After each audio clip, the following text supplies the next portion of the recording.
What you are about to see is a beginning, a searching. There are no hard and fast answers yet, because the concept of radical Judaism is still in the process of being defined.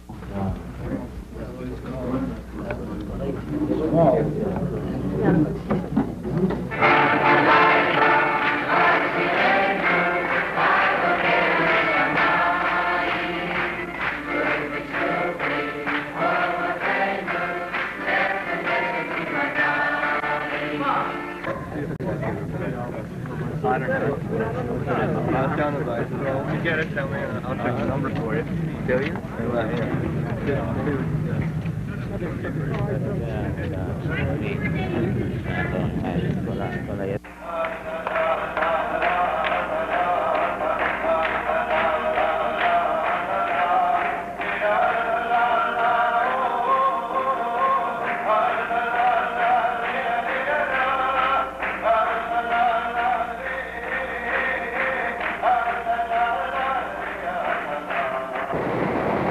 Sit-in of Jewish activists in New York, a burst of Hasidic dancing in Berkeley, a Soviet Jewry reaction in Washington.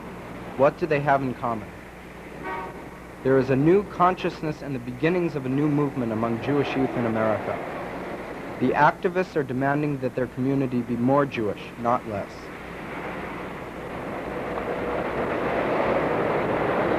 The following scenes were shot in Berkeley in the spring of 1970. But counterparts to the Berkeley group exist in Seattle, Los Angeles, Chicago, New York, Montreal, Washington, Boston, Philadelphia, and in almost every major center of Jewish population. I've had a very, very checkered background Jewishly. I guess I always wanted something more Jewish than I had, but when I went to Michigan, there just wasn't anybody there who could support me. And I went to Israel, and I decided that I really didn't feel into the Jewish part of it. I enjoyed Israel, it was a nice thing, but I came back and fell right back into the Michigan scene of dead Judaism, and there was just nothing there for me to identify with. This is the first time I've been able to express myself. I mean, I'm going through 12 years of Sunday school and I have had no chance to express the way I wanted to, what I really felt about my Jewishness. With the left going over to the side of the Palestinian guerrillas, one found that you were somewhat embarrassed to say, yes, I am Jewish, and, yes, I am left. Well, my background is sort of like 16 years of Jewish education in yeshivas and 9 years of participation in poverty programs and work with street gangs, 4 of them in Israel. When I got back to this country to do a doctorate, I was really kind of depressed about a lack of social awareness of Jewish youth, lack of Jewish awareness, and more so the lack of any sort of leadership from those who should be leaders. And much of the assimilation, much of the would-be radicalism is just as much responsibility of lack of direction than anything else. The Berkeley group supports Israel, but is also concerned with the Palestinian question. Thus, they sponsored a symposium that presented from a left perspective both the Israeli and Arab side of the issue. The summary session will then take place in Foley Ballroom. We view Zionism as the vanguard of the Jewish national liberation movement and Israel as the logical political expression of that right of self-determination. Peace to the Vietnamese, as long as the Americans are in Vietnam, is not a particularly valuable goal. Peace to me as a Palestinian is almost irrelevant as long as my country is occupied and my people are either oppressed by the occupying forces or dispersed outside their own homeland. The Israeli-Palestinian conflict was at the heart of the confrontation. And the Israeli-Arab conflict is only a consequence of the past. And the tactics which they call guerrilla and we call terrorism generate more hatred, more distrust, more antagonism, and destroy the last chances of a binational solution. So the summary session will take place at approximately 3:45. here they are outside their own country having to fight. It seems to me very strongly that this has been the position of the Jews for 2,000 years. After the symposium, a group of American and Israeli students set up a table in the student plaza which attempted to counter distortions and myths about the development of the Arab-Israeli conflict. They presented arguments for the creation of a Palestinian state in the West Bank that many New Left students had never heard from the pro-Israeli side. Whatever your interpretation of freedom, I think that you can't read this story in this Haggadah without understanding that our people have been addicted to it, but not just in words, and not just with sort of pious phrases in our Constitution, but we have been addicted to it with a ferociousness which I think many of our contemporaries are betraying. America.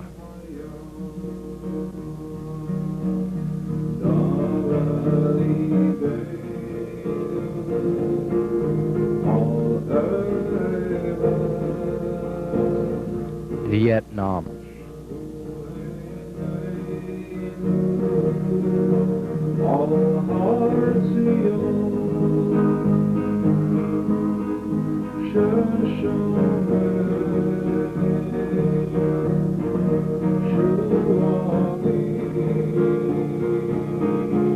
Down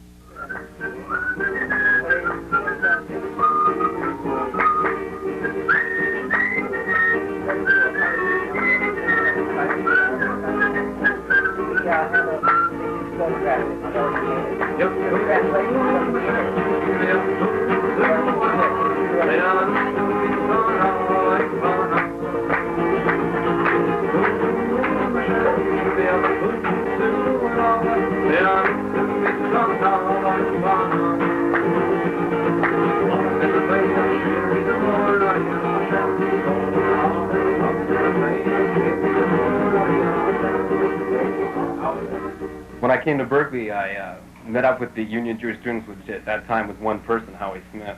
But when it started to grow, I found for the first time in my life an outlet for my own own expression of my own Jewish ideas. And I was able to finally identify with what I believed in. And I was giving them this rap, and I was telling them, look, you guys, I put it around the room, and I said, you over there, you're blonde, right? And you over there, you're a redhead. Well, I just want to say one thing. I think the color of your hair is just fantastic, but just remember one thing. We used to be a Semitic people, which means that we didn't have any blue eyes, blonde, or red hair. The point is that you have that on the basis of some pogrom somewhere or other. And I want you to remember that. It's not very likely. You have those kind of racial characteristics. Let's not. Kelly's point is well taken. Oh, come on. I'm not. But don't you understand? That's not the point. The point is, if you had not intermingled in the reading process, you wouldn't have derived those characteristics. Well, a lot of countries, if you're not white, you're considered colored. Yeah. You know, I mean, there's also and most of you considered dark are considered colored in these countries.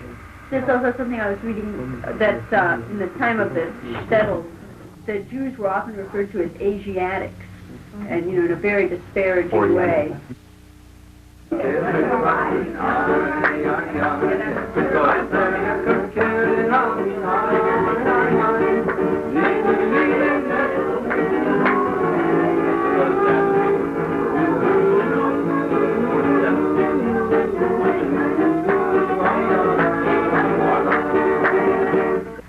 I think I've gotten involved, or looking at least at what's happening in the Jewish community organizing out of a growing consciousness of all the talents, experiences, the wealth, money that's in the Jewish community, and feeling that hoping perhaps that somehow that could be utilized more to revitalize our decadent society. As Jews in America, we're in a very different situation than most other groups in America. The blacks and the third world people, they see direct oppression, while we have it pretty good. And to the Jew, the revolution is a revolution from the older generation. Jewish leadership should be standing on what Jewish issues are and what the social position is, and not on some would-be compromise between elements on both sides within their own community and sort of suburbanized Jewish ghetto mentality of what are the goyim going to think if we act on our conscience. You want me to report it to the group? No, just run down the items, without the details of each one. Okay, there was a good article. The two main things that I'm referring to are the letter I got from the Israel New Left about demonstration they held because of the Hebron issue. They went over to the city of Hebron and around that area, and supposedly the soldiers turned them back and roughed up some girls and stuff. I don't know if I should take that letter for granted, and it also doesn't give any idea of how big this movement is or anything. And the second issue is the Golda Meir, the demonstration in front of Golda Meir's house. Do you have the details on that? Yeah, I didn't bring the article with me, so I couldn't give the details on it. All right. But the question is, what kind of movement is going on? Is it big or not? And it's hard to tell because most of the stuff that comes out is from Mapam, and I don't think it relates to the Israel New Left. So is there anything on that line that you get out of the Israel Horizons?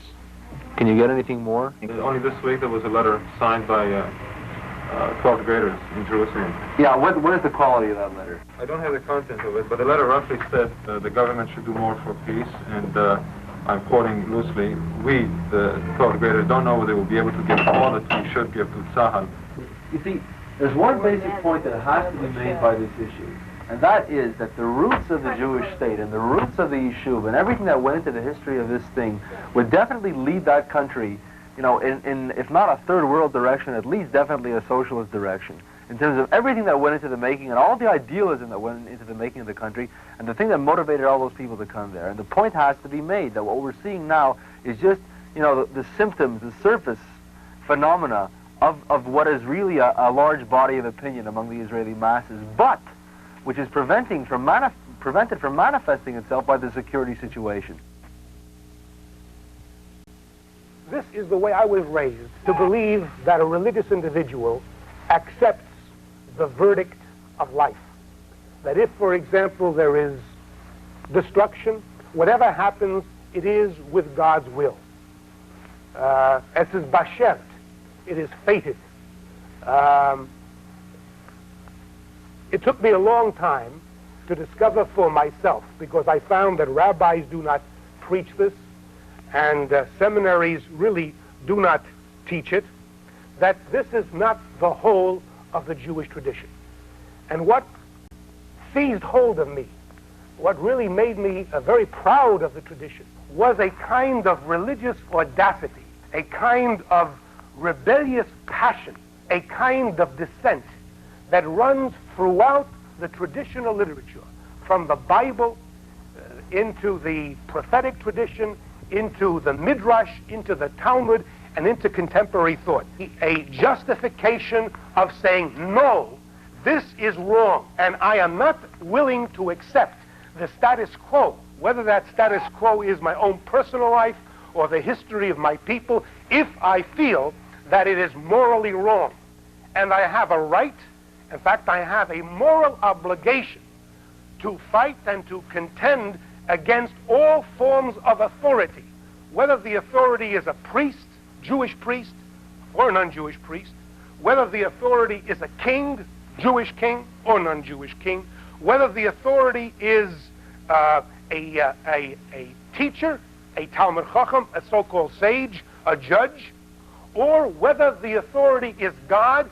It is my Jewish religious obligation to say, no, this is wrong. Bobby Seals in jail. People about to be evicted from the tenants union. We don't have much spirit. We certainly don't have much revolutionary spirit here. Let's hear some noise on Power of the People. Free Bobby Seals.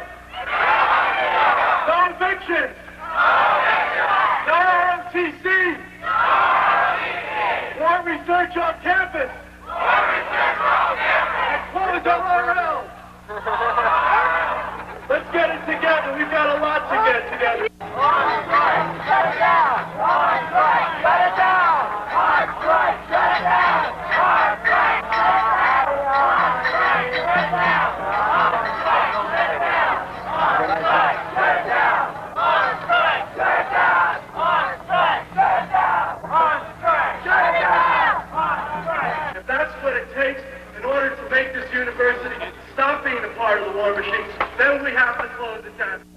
campus tensions mounted during the Cambodian invasion in the scenes shown here. The Jewish group chose militant, non-violent action within the Jewish community, pressing it to act as a community against the war. Meanwhile, violent confrontations broke out on campus.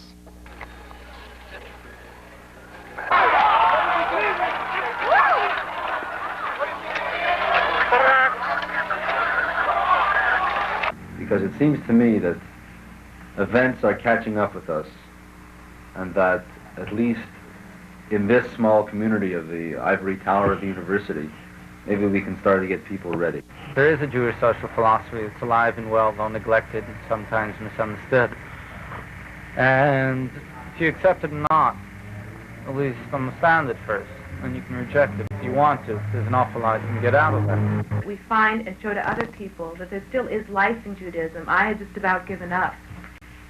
And that's what I feel the movement has to be, to show other people that Judaism is still living. It's not B'nai B'rith, and it's not sterile middle-class synagogues that try to be beautiful churches.